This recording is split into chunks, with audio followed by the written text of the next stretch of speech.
Gentlemen, gentlemen, gentlemen, welcome back to the Dazed and Confused Fantasy Football League, the weekly recap, the final weekly recap of the season, the final episode of the 2024 season. And, I missed last week. A week ago today was Christmas Day, so it was kind of hard to fill out an episode. By the time I got home, um, it was already late Saturday. Our matchup for the championship had already started and well underway. So I was like, we're just going to recap the final two playoff rounds right now, right at the end of the season. So without further ado, let's just head right into it. Now, we're going to start again in round two of the playoffs to get into the championship game. It is Greg versus me.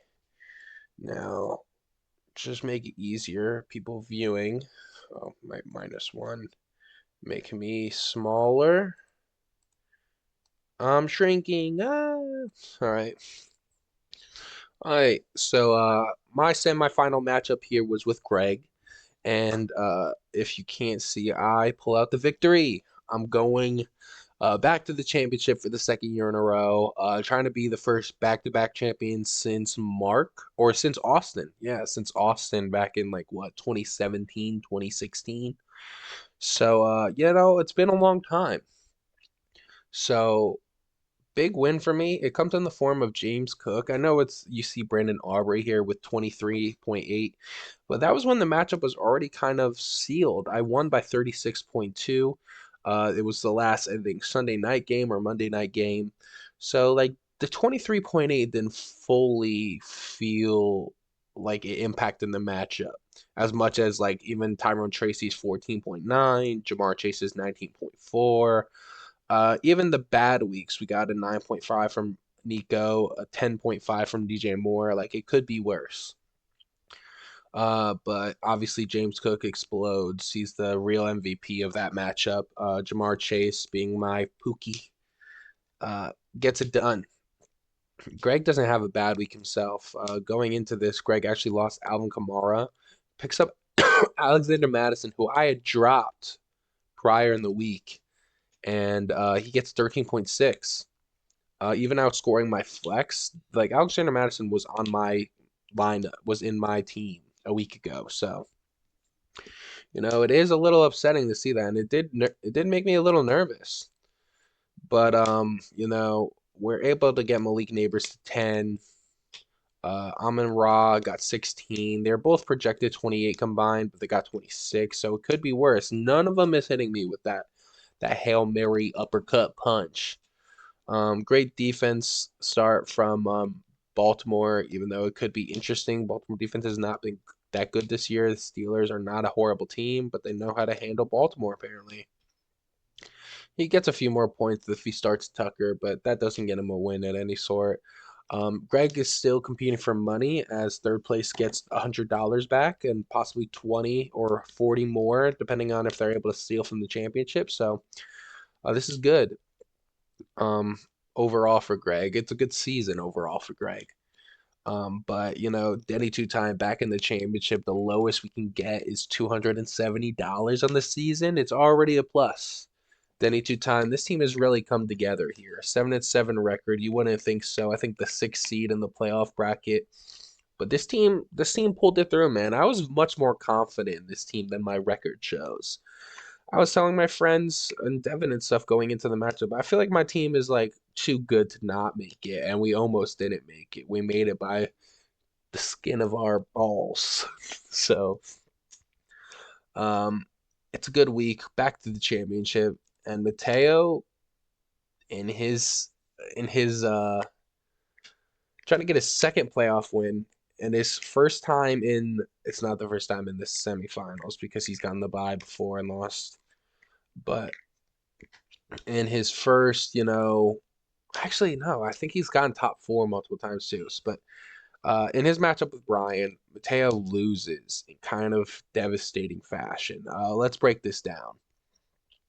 So Mateo obviously has a great week himself. Justin Jefferson is, if not the best wide receiver in the league, but Jamar Chase has something to say about it. But Justin Jefferson is just fucking phenomenal.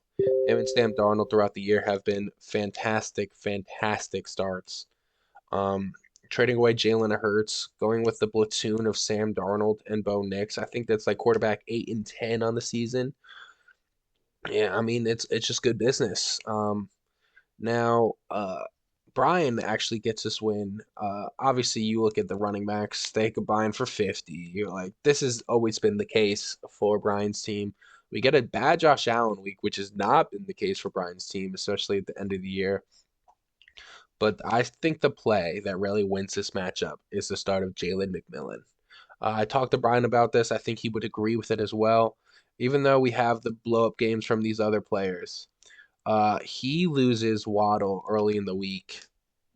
Waddle's known to not play. He has Amari Cooper, but he hasn't trusted him all season. He makes a waiver wire pickup of Jalen McMillan.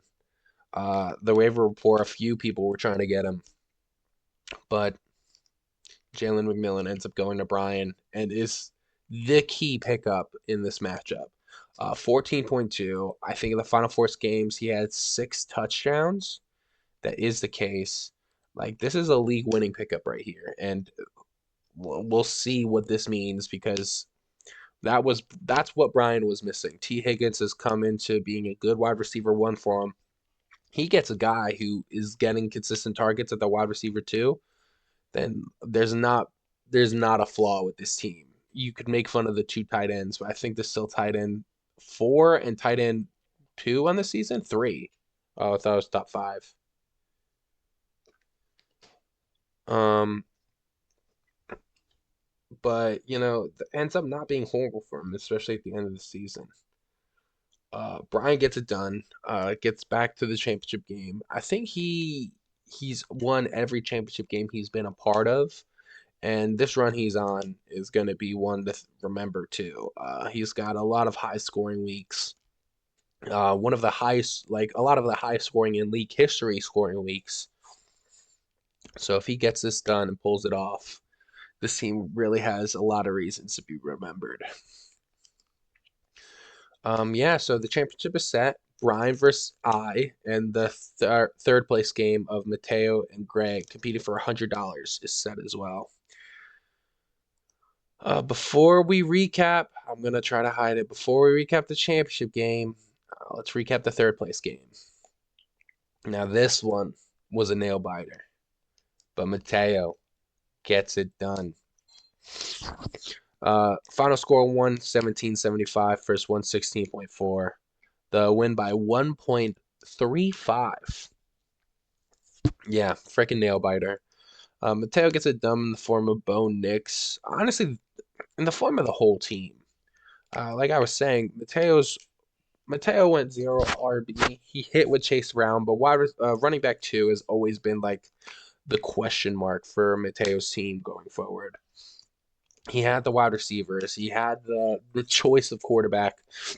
Picked up Laporta, so he put all his eggs in that basket. But the running back 2 has been like if he could pick up one, he could start for him.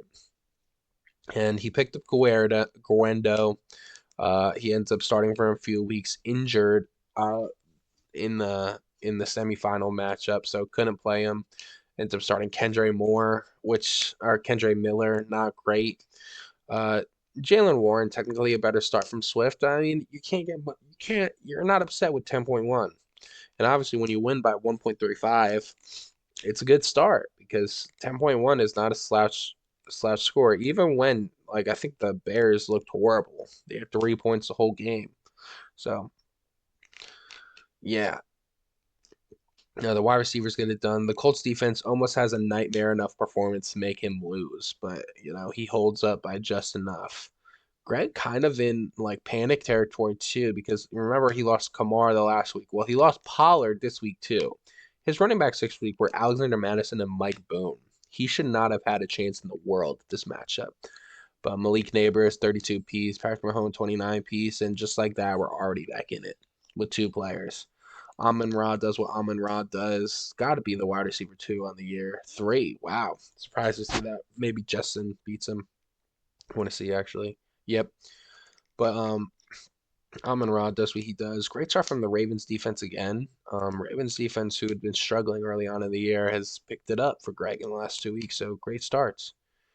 Um, yeah, he doesn't get the win with any other sub. Oh my God, he gets the win with Singletary. All right, we're not going to talk about this matchup too much, but damn, fuck, he could have won that. He really could have. Damn. One day on the bench with 15, but you're starting Neighbors. Damn, he wins that. He wins his matchup a few ways if he starts a few different people. That is so interesting. Wow. Well, Mateo wins $100 for sure. And if he scores more than anyone in the championship games, it's one or two teams. That's possibly 40 more dollars. So let's see what happens.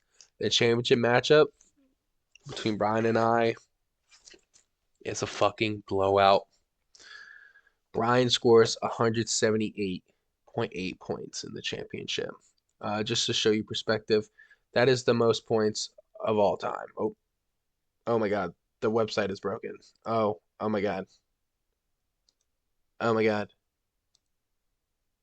I just wanted to show. Yeah, but yeah, you can see it. 178.8 is the highest scoring matchup of all time. Our matchup is the fourth biggest win of all time. Brian just mops the floor with me. We get 14 and 11 from our best players, which I would call their floor. I mean, James Cook could have a lower floor, but he's been my guy all year. I mean, Jamar Chase getting 14.7. Jamar Chase only got less than double digits like 3 times this season, 4 times this season, and 3 of them within the first 6 weeks. So at the end of the season, Jamar really stepped it up. Aubrey getting that 23 piece decides to get 0 in the championship game. But I mean, there's nothing that like I didn't make the wrong starts. You look at my you look at my bench, like I did everything I can, I thought. I mean, Ramondre projected 11, getting 1 yard. Yeah, there was no way I was gonna win this matchup. In this championship is getting sent to Brian. I've lost it. It's done. Yeah, I mean, if we want to recap the matchup, it's just everything goes right for this guy. Literally everything.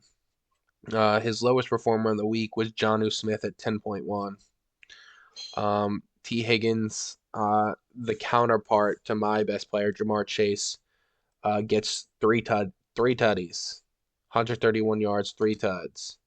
What did Jamar get? Jamar got none of those touchdowns, but still over 100 yards, 9 catches. That game is either the Thursday game or the Saturday game. I forget which one, but that kind of sealed it for me. McBride on Saturday night also gets his first touchdown of the season. They were force feeding him the ball, trying to get him that touchdown. Once I saw that, I knew it was over. I mean, yeah, not he did not have a bad start this week, man. Even Amari Cooper on the bench, man, technically gets him 3 more points. Dobbins comes back and does something. Dobbins wasn't supposed. I didn't think Dobbins would be back. Well, Brian just had him on the bench just for extra reinforcement. Like, wow, we're not even gonna get in on the matchup too much because, like, Jordan Love had led me to a championship before. Yeah, not a great quarterback this year. Actually, I think that we could probably look this up on the website about people's quarterback positions or position rankings for the 2024 season. Let's see. I'm trying to. Oh, wow. I had the worst quarterback position play all season. 16.37.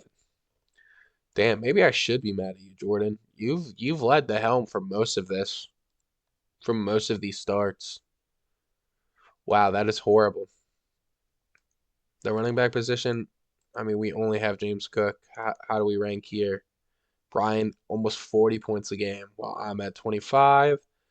Wide receivers, best wide receivers. Interesting.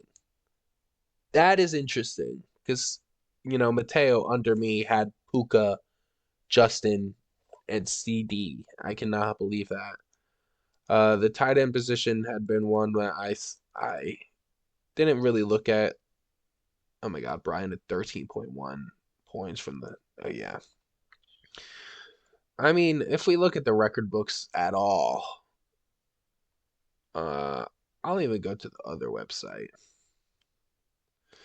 If we look at the record books at all, like Brian's season is littered all over it. Records. So most in a single week, we have three Brian scores in the top four scores of all time. Biggest win, Brian over Devin. That's right here. And the championship game being fourth is crazy. Brian over Ray. Um, Josh Allen's best QB score for a quarterback ever in our league's history. That's kind of fucking insane. Saquon Barkley, top six running back ever in our league's history. I mean,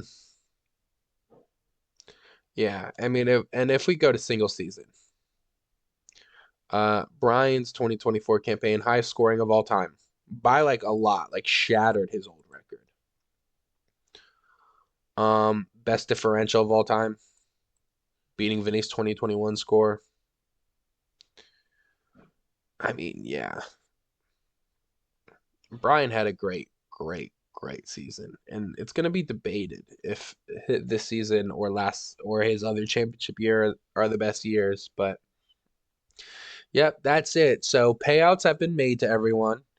To remind everyone, the first place for this league gets $600 already sent to Brian. Mateo ends up stealing from me because he outscored me in the third place game. So he gets $20 from my pie, going from 290 to 270. $270 from me, not bad. I love that. Still good with that. Mateo gets 120 and Greg sadly gets 0. And all payouts have been made for the weekly awards as well. Payouts went as follows. Vinny and I had the most. Uh, then Devin, Phil had the second most. And then Ray, Greg, Mark, Josh, all with a weekly. And that's it, fellas. That is our fantasy season. It's been a good one. Thank you guys for, wow, it's really bright. It makes me look very white. Thank you guys for watching, tuning in every week. I'm literally sending this to Brian. This is going to be heavy. It's probably going to be expensive to send, so I want to start making a last place punishment for this league. Straight up. And like maybe the loser pays for the shipping because this is going to be actually kind of expensive to ship, but you won't be seeing this bad boy in the recaps anymore unless Brian wants to take a picture of it. You hate to see it. I had a good run, so can't be too mad at it. I appreciate y'all for watching. I appreciate everyone for playing. Until next time, fellas. Kamish out. Adios.